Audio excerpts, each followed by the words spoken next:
I now give the floor to His Excellency Abdoulaye Maiga, Deputy Prime Minister, Minister of State, Minister of Territorial Administration and Decentralization of Mali.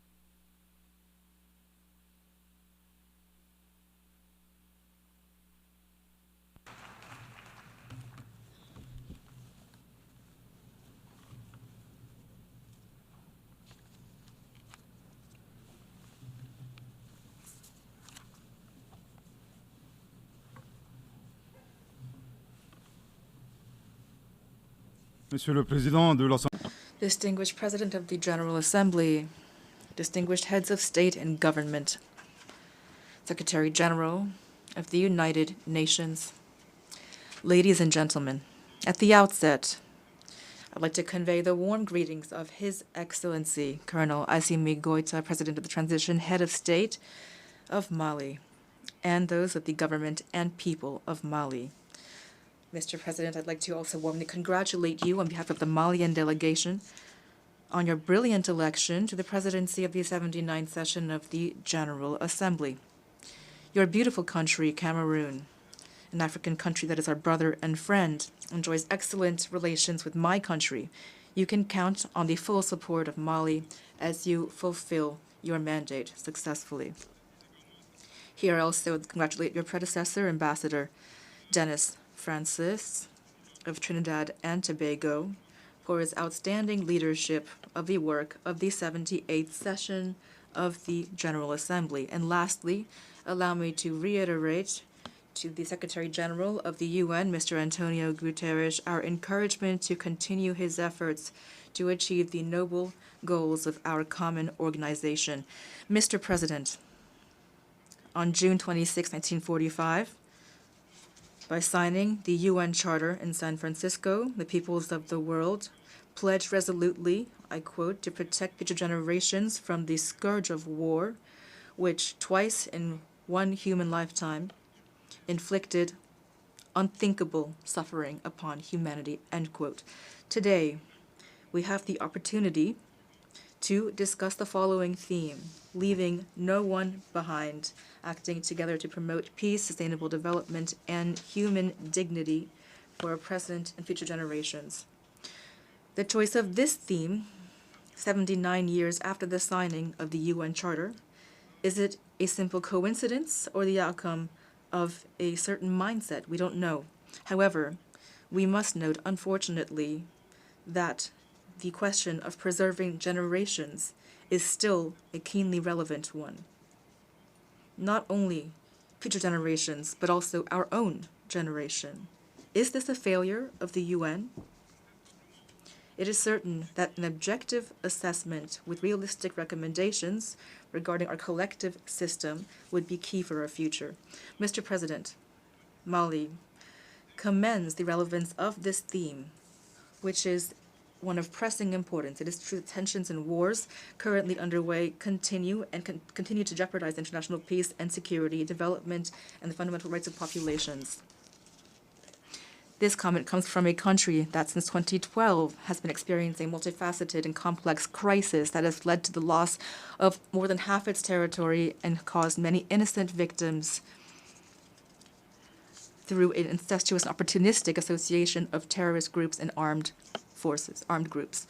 Mr. President, the drama in Mali dates back to the allegiance between the Salafist group for call and combat of Al-Qaeda to the GSPC, Algerian GSPC on September 11, 2006, exacerbated by the intervention of NATO in Libya in 2011, a reckless intervention. The destabilization of this country, this brotherly country, has exacerbated insecurity in our country through terrorism, all kinds of trafficking, laundering of capital, and community conflicts manipulated by terrorists and their foreign state sponsors, as well as the violent actions of certain individuals.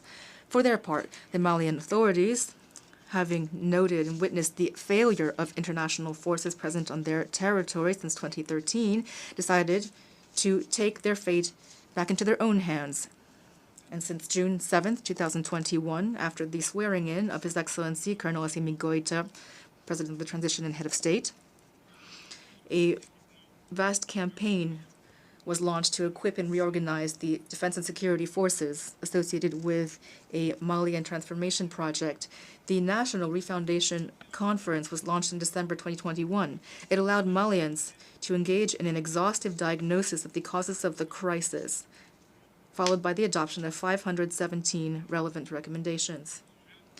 In this vein, and after having experienced insecurity caused by the circumstances, we took stock of what was happening in Mali, and it was frightening. Mali was battered, humiliated, looted and pillaged, abandoned, left high and dry, stabbed in the back.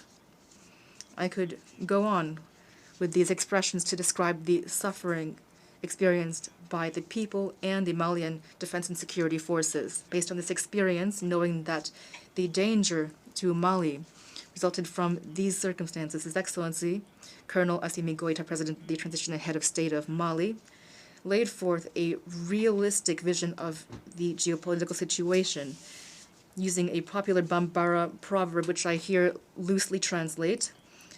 The delectable sauce on one man's table comes from the theft of another man's cattle, end quote. Thomas Hobbes, describing the state of nature in a similar manner, stated that man is the wolf of man. Thanks to this proverb, these proverbs about gastronomic and hunting references, the head of state described the ruthless reality of international relations, and especially the role of Africa, the looting of the raw commodities of which serve the development of others and not Africans, for the most part.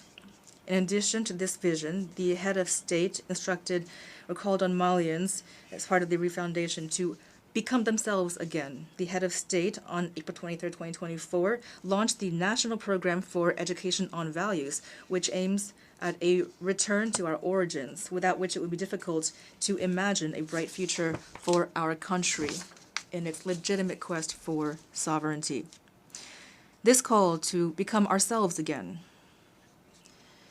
has to do with the question of who we are.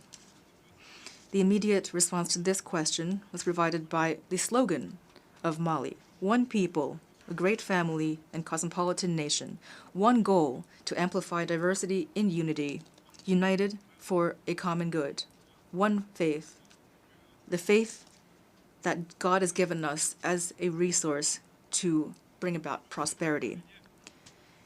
To better define what it means to be Malian, Professor Ibrahim Ndiaye, expert within the Committee on the Implementation of the National Program for Education on Values, stated that Malians are characterized on one hand by 5 cardinal values: humanity, empathy, the obligation to transmit human values to future generations, the sense of honor, accepting differences and otherness on the social, human, and cultural fronts. And on the other hand, 5 inviolable principles that have to do with the country itself. That is, an indivisible, inalienable Mali, a Mali that's not for sale, a Mali that's no one's property, an imperishable Mali. Mr. President, by being themselves, Malians have forged a third path.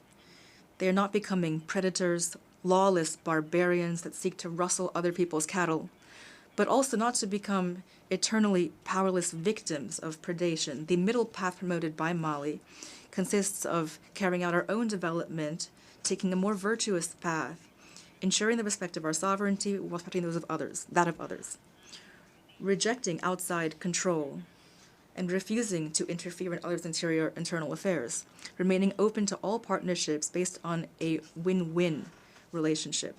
It's also important to note that these principles and values characterize Mutatis Mutandis, the brotherly peoples of Burkina Faso and Niger.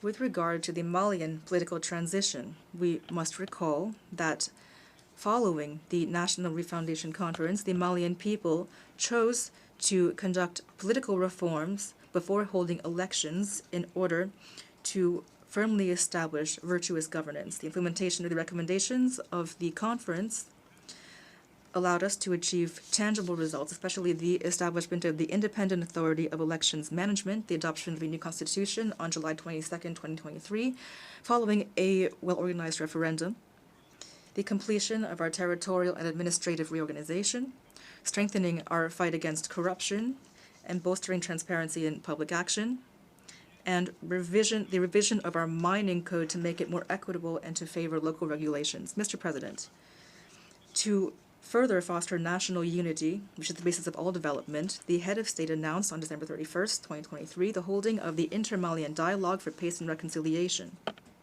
to, quote, eliminate the root causes of community and intercommunity conflict with the ultimate goal of reconciling these communities. Based on a participatory and inclusive approach, the Inter-Malian Dialogue took place in 3 stages on the communal, regional, and national levels, allowing Malians, both within the country and abroad, to engage in transparent exchanges to find Malian solutions for prevention, management, and resolution of conflicts. Unlike the agreement on peace and reconciliation that resulted from the Algiers process, which certain parties, signatories to which have actually turned toward terrorism, which has become a pretext for certain states to interfere in our internal affairs, the Inter-Malian Dialogue allowed Malians to air the dirty laundry within their families without external interference.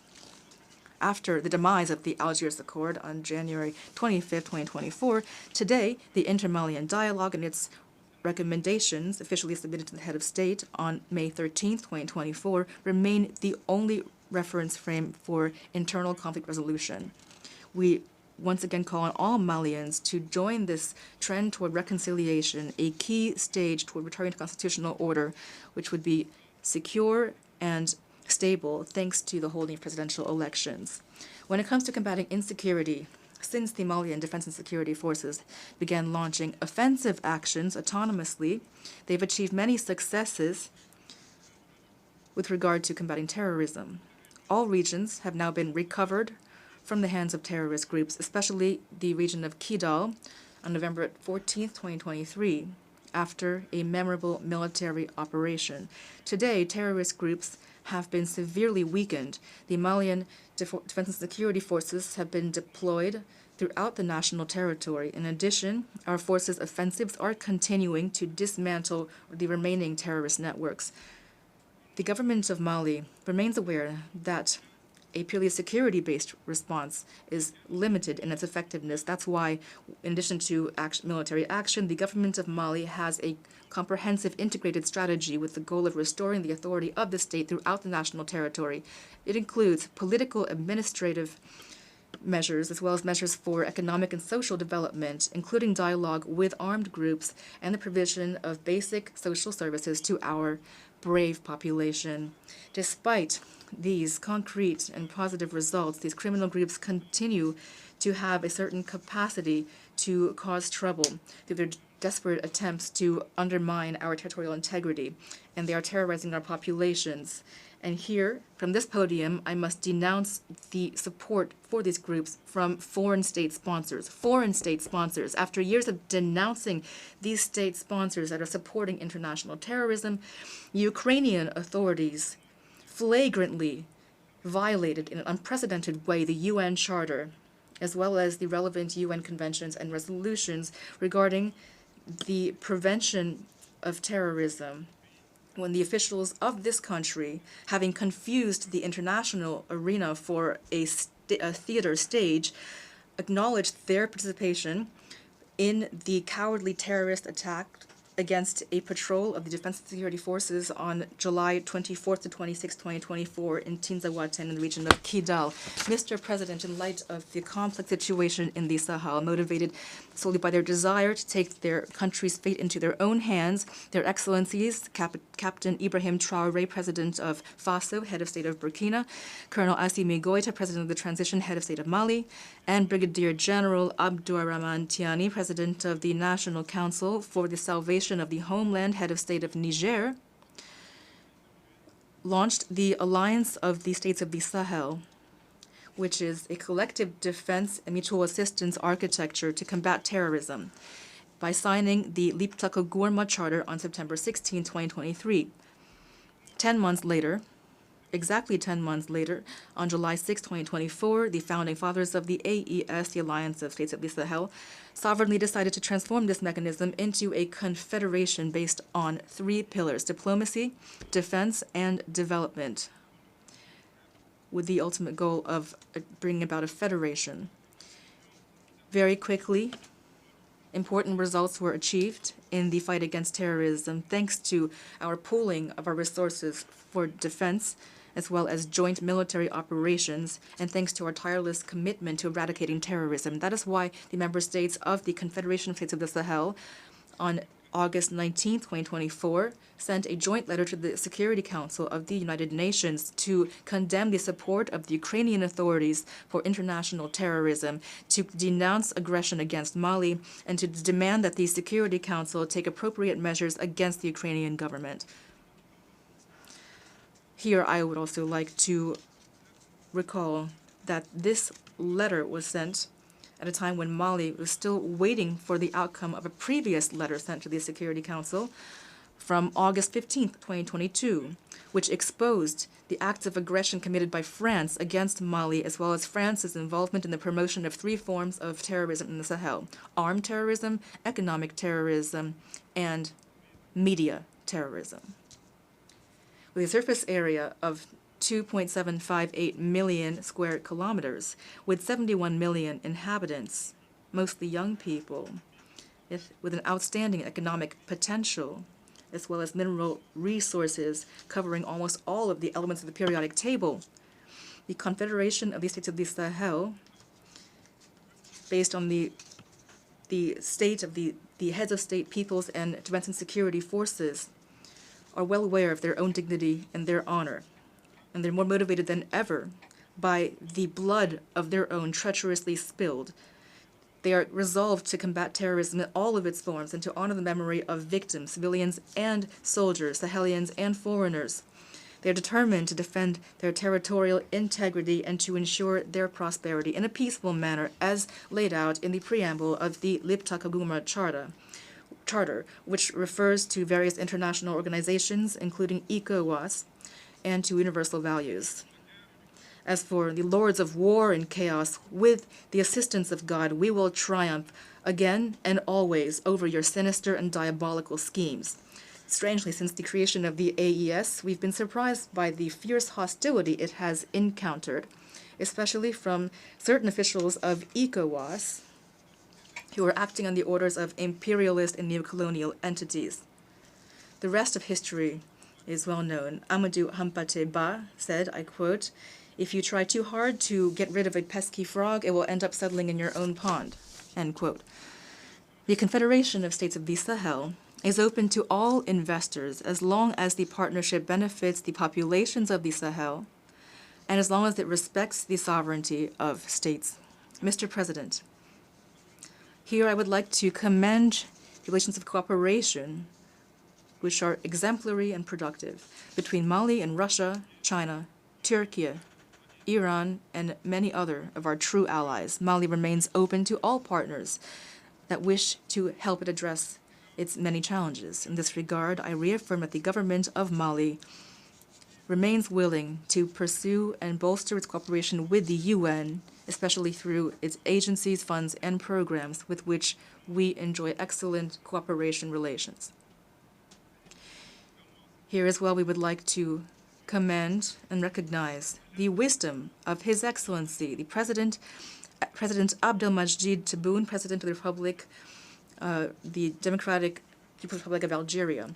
On August 29, 2024, during a visit to the south of Algeria, you had said that Libya, Niger, and Mali were brotherly nations which you supported and would never harm.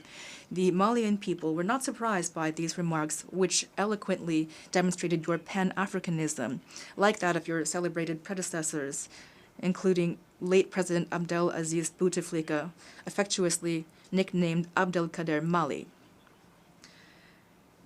After his establishment in Gao and the commitment made by Malian authorities through the following actions: offering Malian territory as a rear base for the Mujahideen, thus opening up a southern front, taking part in armed battles against the French colonizers, deploying Malian combatants alongside Mujahideen on the Algerian territory to defend the freedom and dignity of Algerians, defending the Algerian cause in all diplomatic institutions until they recovered their independence. However, it is our duty to call to your noble attention the incongruous remarks made by two of your colleagues, which go against your wish to promote harmonious relations with your neighbors, including Mali. On July 31st, 2024, the Algerian Minister of Foreign Affairs declared that the Malian crisis did not need a military solution. He said this is a conflict between brothers. The solution must be political. With regard to the Algiers Accord, he stated that it was beneficial to Mali and had protected the sovereignty and territorial integrity of Mali. Deviating from this accord, therefore, would have a negative impact on all of its achievements, he said. In addition, on August 26, 2024, your permanent representative to the UN declared, I quote, "This morning I learned from media reports that a drone carried out a strike in the north of Mali, killing about 20 civilians. Those who were operating this drone can be held accountable to no one." End quote. If you look at those first remarks, you can see major interference in the internal affairs of Mali. The nature of the solution used by the Malian authorities concerns only the Malians themselves. Since the demise of the Algiers Agreement on January 25th, 2024, Malians have only one wish regarding its fate, that it rest in peace. Distinguished Minister of Foreign Affairs, the accord is dead and gone, and you will not be able. Here I would like to reiterate that no one loves Mali more than Malians. I also remind you that Mali and its people are not just spectators in the face of attacks and adversity. For every bullet fired against us, we will reciprocate. For every word employed against us, we will reciprocate. Don't say we didn't warn you. As for the Algerian PR, in addition to providing room and board, I'm sure associated with delicious dishes like shakshuka and shorba for fugitive terrorists and renegades, his role as go-between is in no way assisting the promotion of neighborly relations. In his remarks, he makes serious, baseless accusations, on one hand implying that the victims were civilians, which is defamatory and irresponsible, and on the other hand, he stated that the operators of the drones were not accountable to anyone. This helps to fuel a disinformation campaign against Mali while supporting the idea that the valiant Malian defense and security forces would be incapable of themselves operating drones. Here, I would like to remind you that the rise and the improvement of the Malian armed forces is a tangible reality that has helped us to regain control of all of our national territory. As for the use of drones, the operators were indeed Malians who acted with professionalism like the rest of the defense and security forces. And they were targeting terrorists in accordance with international norms. I remind you that several years ago, those who promoted the instrumentalization of human rights were determined to tarnish the counterterrorism performance of the National Algerian Army, highlighted the subversive question of who is killing whom. And today, we are very disturbed that the Algerian PR himself is the one weaponizing human rights against the Malian army. Mali calls for these two mad diplomats to stop meddling in history. Clearly, they have no idea about the history between the brotherly people of Algeria and of Mali, and the contributions of Mali to the war of liberation in Algeria. They also are ignorant of geography because they wrongly consider Mali to be a wilaya, that is, an Algerian province. Mr. President, Mali, I repeat, calls on these two wayward diplomats to cease to interfere in this history. They clearly know nothing about the history between Mali and Algeria, and they wrongly consider Mali to be a wilaya, that is, an Algerian province. I'll repeat once more, Mali calls on these two wayward diplomats to cease to interfere in a history they don't understand. They clearly are ignorant about the history between the peoples of Mali and Nigeria, the extraordinary contribution of Mali to the war liberation in Algeria, and they are also ignorant of geography because they wrongly consider Mali to be a wilaya or an Algerian province. Mr. President, with regard to the regional international situation, Mali continues to closely follow developments in Africa and the rest of the world. We are deeply concerned by the violence in the Middle East, especially occupied Palestinian territory. The Malian people reaffirm the support for the brotherly Palestinian people in their legitimate battle for self-determination. The government of Mali reaffirms its support for the two-state solution, for Israel and Palestine living side by side in peace and security within secure, internationally recognized borders. We condemn without reserve the indiscriminate use of force by the Israeli army against the Palestinians. On the humanitarian front, Mali is concerned by the situation, the dire plight of millions of refugees and IDPs throughout the world due to armed conflict, natural disasters, and climate change. Here I'm thinking in particular of my countrymen who are refugees in neighboring countries that I thank for their hospitality and generosity. I assure them that the government of Mali will spare no effort to continue to assist them and to pave the way for a dignified return of these refugees, a safe and dignified return to their homes. There are many challenges to international peace and security, and these call for a reform of the UN architecture. In the same vein, Mali continues to advocate a reform of global political, economic, and financial governance to create optimal and just conditions for the development of our countries. In light of this, Mali continues to call for a reform of international financial institutions such as the World Bank and the IMF. Similarly, we welcome alternative and credible models such as BRICS. Climate change constitutes a real threat for current and future generations. We must have the courage to leave behind dogmatism and narrow, self-serving interests with regard to this issue. The time has come to effectively implement the decisions of our summits and of our COPs.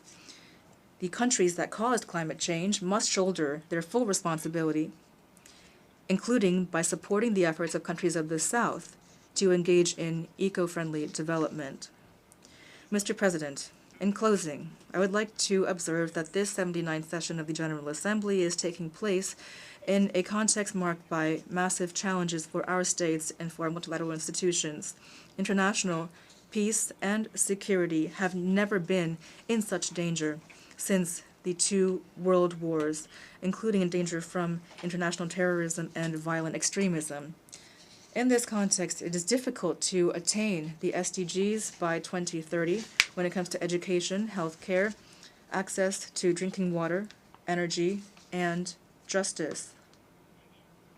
However, despite these obstacles, Mali remains ready to fully play its role in the implementation of its national and international commitments while continuing to hope in the future. May God bless Mali and preserve Malians from obscurantist and destructive forces throughout the world. May God bless the Confederation of States of the Sahel and protect the populations of the Sahel from obscurantist, destructive forces throughout the world.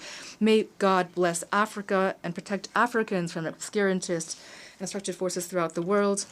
May God bless the world and protect all of humanity from obscurantist and destructive forces in the world. Thank you for your very kind attention. I thank the Deputy Prime Minister, Minister of State, Minister of Territorial Administration and Decentralization of Mali.